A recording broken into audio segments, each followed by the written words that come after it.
एक गांव में एक औरत रहा करती थी। उसका नाम कोमोलिका था और वो 9 बेटियों की एक दयालु और प्यार करने वाली माँ थी। कोमोलिका एक विशाल जंगल के बाहरी इलाके में एक छोटे से गांव में रहती थी, जिसके बारे में कहा जाता था कि वो जादू से भरा हुआ था। एक दिन कोमोलिका अपनी बेटियों के साथ किसी जंगल के पास से गुजर रही थी। अचानक से एक तेज धूल की हवा उनके पास से गुजरती है। मेरी बेटियों, ध्यान से, तुम सब अपनी आंखें बंद रखना, कहीं ये धूल तुम्हारी आंखों में चली जाए। जैसे ही धूल की हवा गुजर जाती है, तभी कोमोलिका और उसकी बेटियों को अपने अंदर कुछ एहसास होता है। ये मुझे क्या हो रहा है? धूल की हवा गुजरने के बाद मेरे अंदर बदलाव क्या महसूस हो रहा है? कोमोलिका इस बदलाव को समझ जाती है। तुम सब घबराओ मत मेरी बच्चियों, प्रकृति ने हम पर एहसान किया है, क्योंकि हम इस जादुई जंगल की तरफ से गुजरे, हमारे अंदर विशेष शक्तियाँ आ गई। हाँ माँ, तुमने सही कहा। तभी अचानक से दिव्या अपने जादू से बारिश ले आती है और फिर आसमान से बर्फ गिरने लगती है। ठीक है, अपनी शक्ति का ठीक से इस्तेमाल करो और इस मौसम को वैसा ही करो जैसा पहले था। कुछ ही देर बाद वहाँ पर एक शेर गुर्राता है। अरे नहीं, इससे पहले कि ये शेर हम पर हमला करे, हमें यहाँ से जल्दी निकलना होगा। तभी वो शेर उनके सामने आ जाता है। माँ, आप घबराओ नहीं, मैं इसे अपनी शक्तियों से हरा सकती हूँ। तभी श्रद्धा अपने जादू से उस शेर को एक चूहे में बदल देती है। ऐसे ही कुछ दिनों तक वो सब अपनी नई क्षमताओं से बहुत खुश हुए। उन्होंने अपना दिन जंगल की खोज और अपनी शक्तियों के साथ प्रयोग करने में बिताया। लेकिन जैसे जैसे समय बीतता गया, वो गांव के बाकी हिस्सों से अलग थलग महसूस करने लगे। गांव वाले उनके जादू से डर गए थे और उन्हें भगाना शुरू कर दिया था। अच्छा, ये लोग यहाँ से भाग गए, वरना मैं इन्हें खा जाती। अब ये इलाका मेरा है। कोमोलिका एक दिन उसी जंगल के पास भटक रही थी, तभी उसे एक गुफा मिलती है। ये गुफा के बारे में मैंने तो कभी नहीं सुना। जरूर इस गुफा के अंदर राज छुपा होगा। कोमोलिका गुफा के अंदर जाती है तो देखती है कि वहाँ पर बहुत सी किताबें पड़ी होती हैं, जिसमें कई सारे जादू करने के तरीके लिखे हुए थे। अच्छा, ये वो जगह है जहाँ पे सभी चुड़ैलें आकर अपने जादू को मजबूत बनाती है। अब मैं भी इन किताबों का सारे जादू सीखकर मैं भी दुनिया की सबसे बड़ी जादूगरनी बन जाऊंगी। कोमोलिका कुछ ही महीनों में उन सारे जादू का अध्ययन करके उनमें माहिर हो जाती है। कोमोलिका कुछ जादू के तरीके अपनी बेटियों को भी सिखा देती है, जिससे वो और ताकतवर हो जाती हैं। एक दिन कोमोलिका की सारी बेटियां आपस में बहस कर रही होती हैं, क्योंकि उन सभी के पास अलग अलग तरीके की जादुई शक्तियां थी। इसलिए उन सब के बीच में ईर्ष्या और नफरत की भावना आने लगी। क्योंकि मैं हवा में उड़कर किसी भी देश जा सकती हूँ, इसलिए मैं तुमसे सबसे शक्तिशाली हूँ। नहीं, मेरे पास भी बहुत सारी शक्तियाँ हैं। मैं भी बिना मौसम के मौसम बदल सकती हूँ, इसलिए मैं तुमसे शक्तिशाली हूँ। नहीं, मैं तो किसी भी चीज़ को किसी भी रूप में परिवर्तन कर सकती हूँ, इसलिए मैं तुमसे शक्तिशाली हूँ। क्यों ना हमें अपनी शक्तियों का उपयोग करके दिखा देना चाहिए कि सबसे शक्तिशाली कौन है। फिर वे तीनों होगा। कोमोलिका की सभी बेटियां खुले मैदान में पहुंचती हैं और एक दूसरे को हराने के चक्कर में सब जगह उथल पुथल कर देती हैं। कोमोलिका को जैसे ही ये बात का पता चलता है, वैसे ही वो उनके पास पहुंचती है और उनको मुकाबला करने से रोकने लगती है। तुम सब रुक जाओ, तुमने ये क्या कर रखा है? तुमने सारी जगह तहस महस कर रखी है।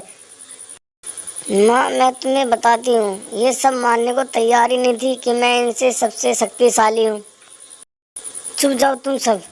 तुम ये क्या कर रही हो? तुम सब सगी बहनें हो और तुम्हारे पास सबके बराबर शक्ति है। तुम आपस में मिलकर रहो। सारी बहनें कोमोलिका की बात समझ जाती हैं। कुछ दिनों बाद उस इलाके में एक काला जादूगर आ जाता है। हा, यही है वो जंगल, जिस जंगल में मैं बरसों से राज करने का सपना देख रहा था।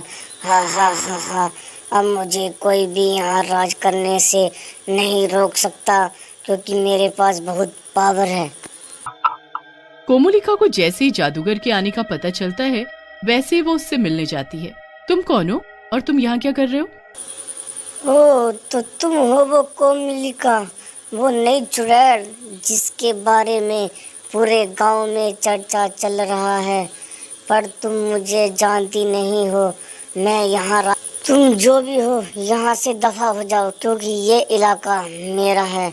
हाँ, तुम मुझे जानती नहीं है। मैंने बहुत इंतजार किया है इस वन में राज करने के लिए। तुम मेरी शक्तियों को नहीं जानती है और मेरी नई पावर को नहीं जानती है। मैं यहाँ से नहीं जाऊँगा और तुझे मार डालूंगा।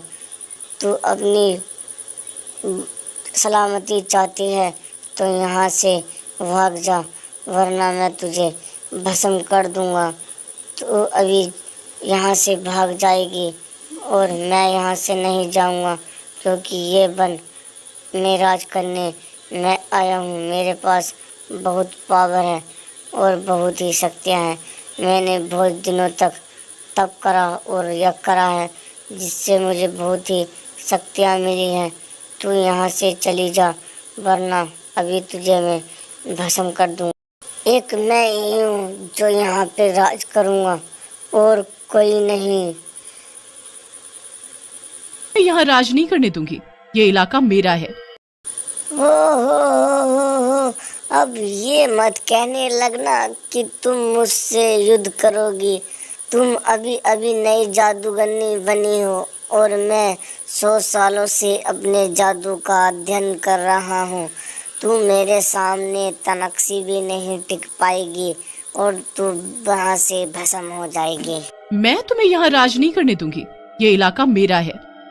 मैं तुमसे नहीं डरती, तुम्हारे अंदर अगर हिम्मत है तो मुझसे लड़ो। काले जादूगर और कोमोलिका के बीच में बहुत ही भयानक युद्ध हो रहा होता है। हालांकि कोमोलिका ताकतवर चुड़ैल थी और उसने अपने जादू का अध्ययन किया था, लेकिन काला जादूगर कोमोलिका से ज्यादा शक्तिशाली था। काला जादूगर अपनी शक्ति से कोमोलिका को मारकर बेहोश कर देता है। अब तो मैं यहाँ से जा रहा हूँ, पर वापस आऊँगा, क्योंकि अब ये जगह मेरी है और इस जगह पर अब राज मैं करूँगा। पूरी शाम बीत जाती है, लेकिन बेटियों को अपनी माँ का कुछ पता नहीं होता है। कितनी देर हो गई, माँ नहीं आई। हाँ, तुम सही कह रही हो, अब तक तो उन्हें आ जाना चाहिए था।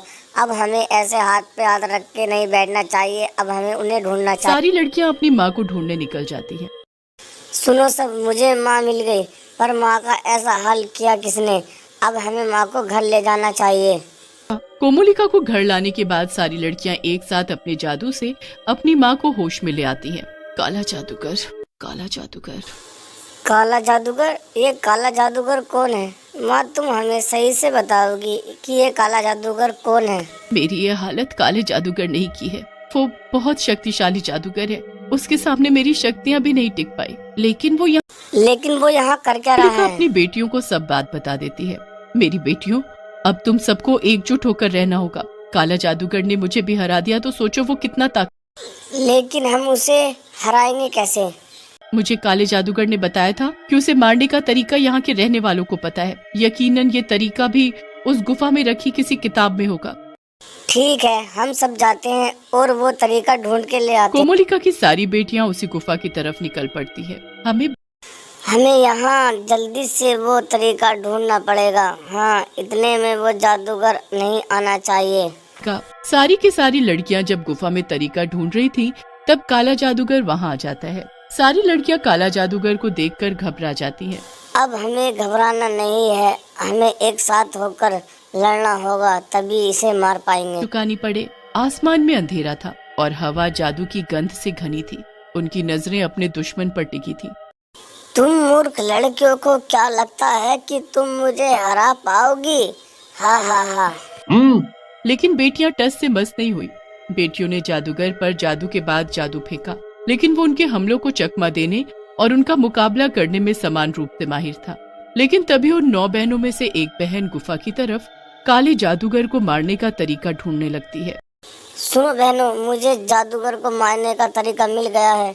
दिव्या, तुम इसे मार सकती हो। तुम अपने जादू से पानी बहाओ, इससे पानी से डर लगता है। दिव्या अपने जादू से मौसम बदल देती है और बारिश करवा देती है। काला जादूगर बारिश के होने पर बहुत डर जाता है और गुफा में जाकर छुप जाता है। वो काला जादूगर तो गुफा में जाके छुप गया। अब हम क्या करेंगे? भी काम नहीं है। तभी उसी जगह पर कोमोलिका पहुंच जाती है। अब तुम घबराओ नहीं, मैं आ गई हूँ। अब हम सब मिलकर इस पर वार करेंगे, अब ये नहीं बचेगा। कोमोलिका और उसकी 9 बेटियां गुफा में काले जादूगर को ढूंढने जाती हैं। अपनी माँ के आने के बाद वो 9 लड़कियां और भी ज्यादा शक्तिशाली हो जाती हैं। बेटियों ने इस मौके का फायदा उठाया और उन्होंने अपने बचे हुए सभी जादू से उस पर हमला कर दिया। अंतिम चीख के साथ वो हार कर जमीन पर गिर पड़ा काले जादूगर के मरने के बाद कोमोलिका और उसकी बेटियां खुशी खुशी उस इलाके में रहने लगे।